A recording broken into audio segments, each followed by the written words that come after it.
Hello everybody, my name is Joc Cedeño and today I'm going to talk to you about what educators should know about effective teaching. First, I want to share one of the phrases that I came up with throughout this course. Effective teachers are those who use students as the axis of the learning process.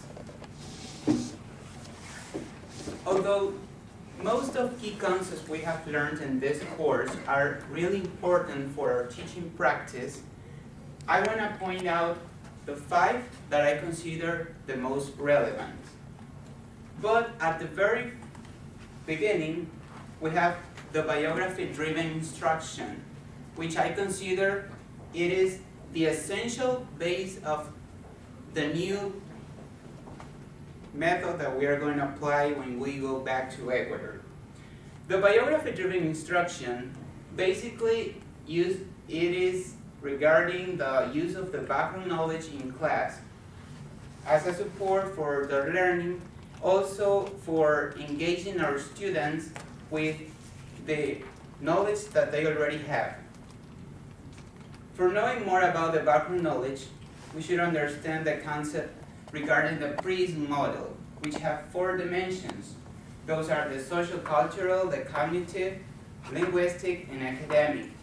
These are basically a diagnosis of the background knowledge of the student. That is like a tool for us as educators to use them and figure out the background knowledge. Some of the hypotheses that I consider are very relevant is, in this case, the natural order hypothesis of Krashen, which states that errors are common at the very beginning of the language acquisition, but then they just go away. So as educators, we should avoid error corrections. Then we have the theory of how the brain learns, which states that the brain uses the stored information to interpret new insights. This is one of the key concepts for understanding the reason of the use of the background knowledge in class. Finally, we have the affective filter hypothesis of Krashen, that it relates to the states of mind, which are usually negative in class, but our role as a teacher, it is to always lower it down. Most of these key concepts are very relevant for our teaching practice. In my case, I'm going to apply these when I go back to Ecuador, since they are going to bring new stuff for my teaching practice. In this case, something that was new to me was the use of the background knowledge in class, which I consider now that is essential for the effectiveness of our teaching. Now, for demonstrating how these concepts work, I'm going to be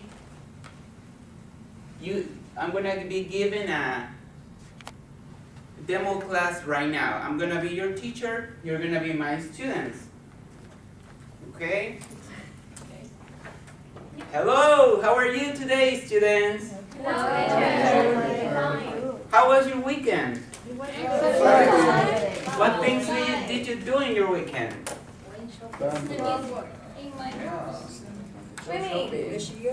Very good. I can tell that I also have a good weekend.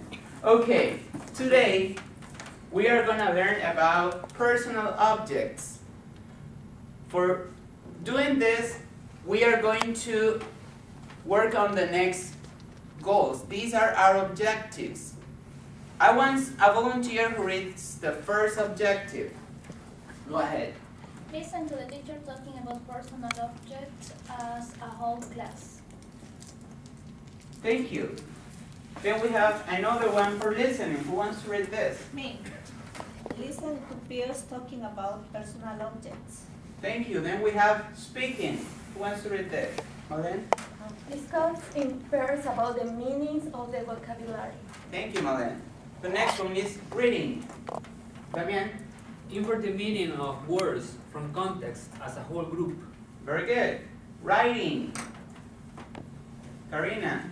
Write down words and draw pictures for illustrating the meaning of the vocabulary. Thank you. So, for understanding this better, I'm going to talk about the personal objects I have at home.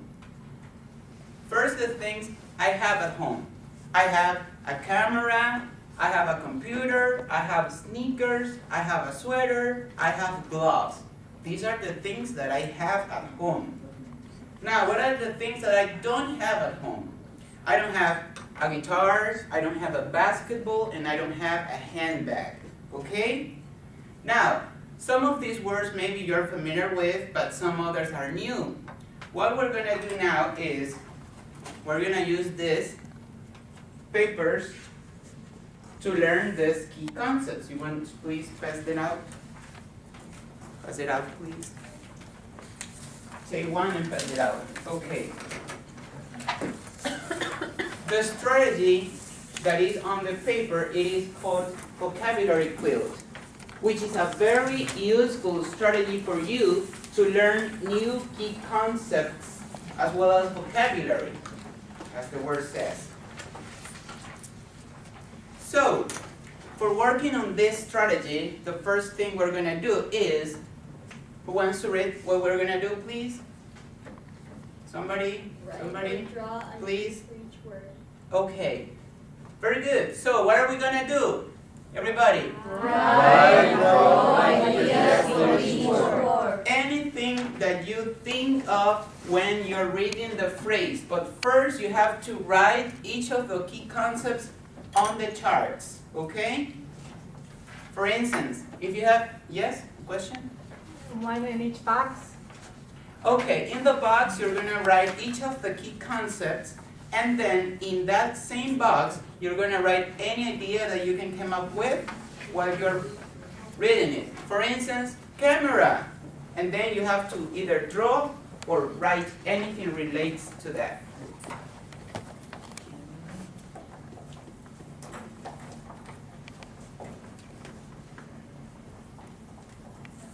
I'll give you 2 minutes for doing this.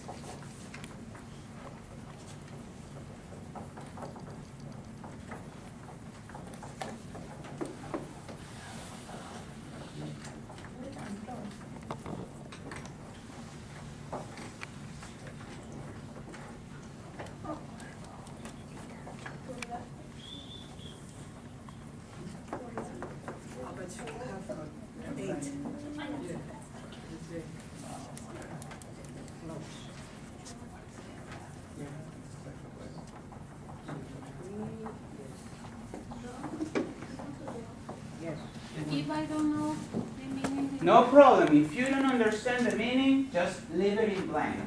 You will figure it out later. You can use Spanish or English, anything that helps you remember the word.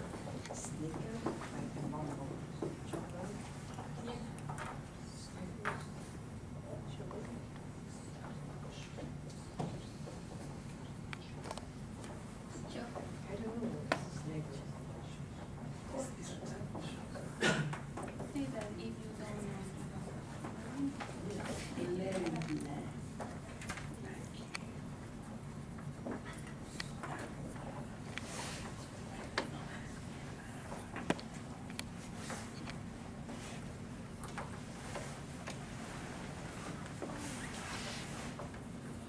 Remember that the ideas are based on what we already know about the vocabulary.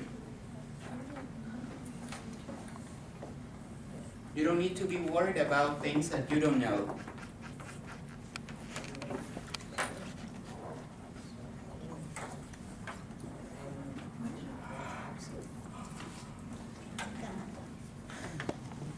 Okay, time up. If you're not done, that's okay. We can move on. The next step is we are going to, everybody read out loud. Share what you know about a new idea We are going to talk in pairs and share what you wrote or drew but you have to pick one idea from your peer, any idea that you think is important to your picture, okay?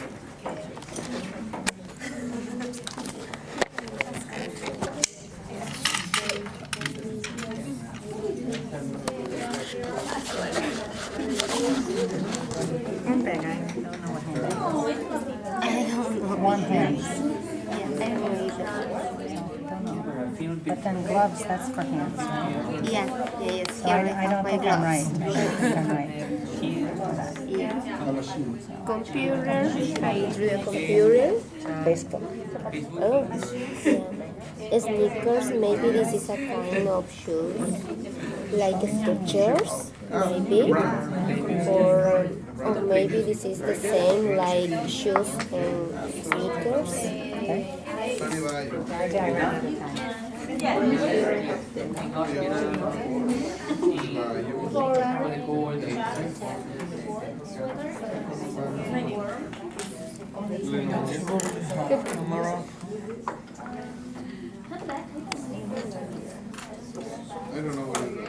Okay, if you're done, we can move on. Just raise your hand if you're done. Okay, most of us are done. All right. So, the next one is, what is the next one? What we wrote or drew, we are going to check if our predictions were, well, okay. Okay, the first object is a basketball. This is a basketball, and this is an example of the word in context, okay? Who wants to read the example for us? Please? They are playing with a basketball. Thank you. How many of you here have basketballs at home? I don't have one. Okay. The next picture is guitar. This is a guitar, okay? Now, the sentence, who wants to read this example? She likes playing the guitar. Very good. Who has a guitar at home? Perfect. I don't have a guitar. I'm poor. Sorry. Okay. The next one. Camera. I do have a camera, by the way. Okay. So, who wants to read this example? Roberto, please. She takes photos with a camera. Very good. This probably is a cognitive in Spanish, okay? With a photo, all right? So, what is she doing? She takes photos with a camera. That's an example of the word. The next one. Computer. There you go, that's the computer. Who wants to read this example? She uses the computer. All right. How many of you have computers at home? Me too. I do have a computer. Actually, I have two. Okay. The next one. Sweater. This is the example of the word sweater. Usually we wear sweaters when it's cold. Very good. So who wants to read out the example? Somebody who hasn't talked so far? Lady, please. A sweater is good when you are cold. What happens if you wear a sweater and it's hot outside? Is that okay for you? You get cold. If it's hot outside and you wear a sweater, is that okay? No. Depends on the weather. It depends on the weather, yeah. Depends on the Okay. person. The next one, we have a handbag. First, how many of you have a handbag at home? Handbag. I have Two, two teacher. 2, 3, 4, 5. No, maybe 5, maybe 6. All right.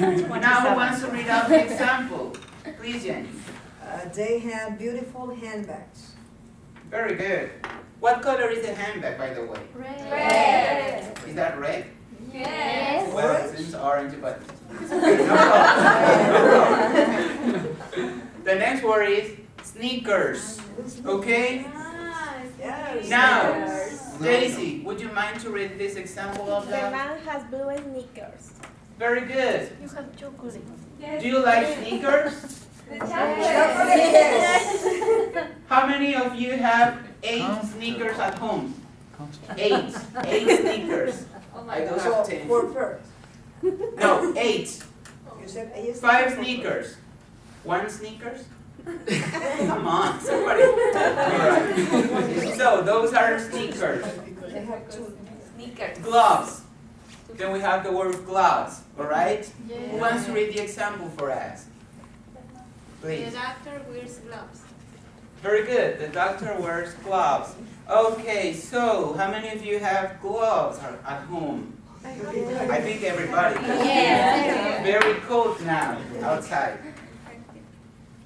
So now that we have checked our predictions, we're going to add notes to what we wrote on our charts. Any new idea that you learned from the vocabulary that we just read that you came up with? Chocolates and shoes with sneakers.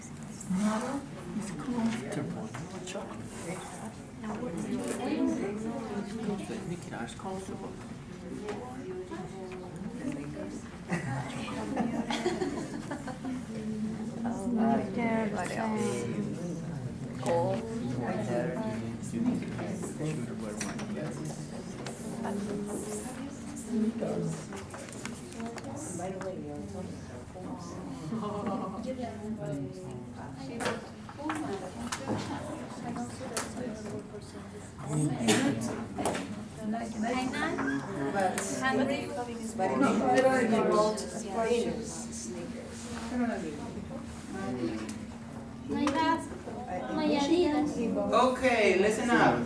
By tomorrow, I'd like to please, we are gonna bring our vocabulary quill, which is the paper that you're working on, and we're gonna move on the lesson. That's all for today, and thank you very much.